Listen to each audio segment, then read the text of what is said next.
15 November হায়দ্রাবাদে ধুমধাম করে প্রকাশ্যে এলো এস রাজামৌলির নতুন সিনেমা ভারাণসীর টিজার। অনুষ্ঠানে উপস্থিত ছিলেন হাজার হাজার মানুষ। মঞ্চে ছিলেন সিনেমার মুখ্য অভিনেতা মহেশ বাবু, প্রিয়াঙ্কা চোপড়া ও পৃথ্বীরাজ সুকুমারনও। শুরু থেকেই সিনেমার প্রথম ঝলক ঘিরে দর্শক আগ্রহ ছিল তুঙ্গে। ভারতের বিখ্যাত পরিচালক এস রাজামৌলি, যিনি RRR ও বাহুবলী বানিয়ে বিশ্বজুড়ে পরিচিত হয়েছেন, এবার ঘোষণা করেছেন তার সবচেয়ে বড় ও উচ্চাকাঙ্ক্ষী সিনেমা ভারাণসীর। 15 নভেম্বর হায়দ্রাবাদে বিশাল এক অনুষ্ঠানে হাজার হাজার ভক্তের সামনে প্রকাশ করা হয় সিনেমাটির নাম ও প্রথম টিজার। এতে প্রধান চরিত্রে আছেন মহেশ বাবু, প্রিয়াঙ্কা চোপড়া জোনাস ও পৃথ্বীরাজ সুকুমারন। বহুদিন পরে আবার ভারতীয় সিনেমায় ফিরছেন প্রিয়াঙ্কা চোপড়া।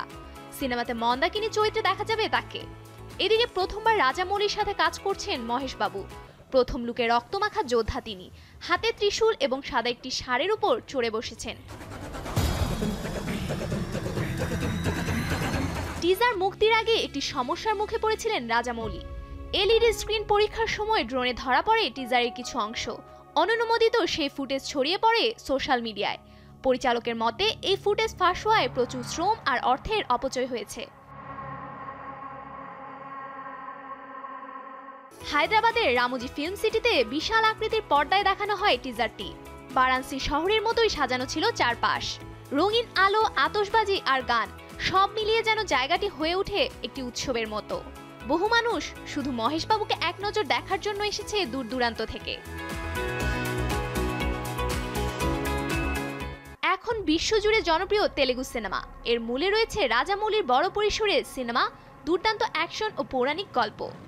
আন্তর্জাতিকভাবে বিশাল হিট হয়েছিল RRR এবং অস্কারও জিতেছিল সিনেমাটি। বাহুবলী সিরিজও ভারতের ইতিহাসে বড় একটি সফল সিনেমা। রাজামৌলির নতুন সিনেমা ভারাণসী হবে সময় ভ্রমণ, পৌরাণিক কাহিনী ও বিশাল ভিজুয়াল এফেক্টে ভরপুর এক মহা অ্যাডভেঞ্চার। টিজারটি প্রায় 4 মিনিটের। দৃশ্যগুলো খুবই ঝলমলে ও ভিজুয়ালি সমৃদ্ধ। এটি মুক্তি পাবে 2027 সালে এবং দেখানো হবে আইম্যাক্সে। তারকার মেলা, চমৎকার টিজার ও বিশাল আয়োজনের কারণেই সিনেমাটি নিয়ে দর্শকের আগ্রহ এখন আকাশ ছোঁয়া। সফুর আফরিন, শোবিজ টুনাইট।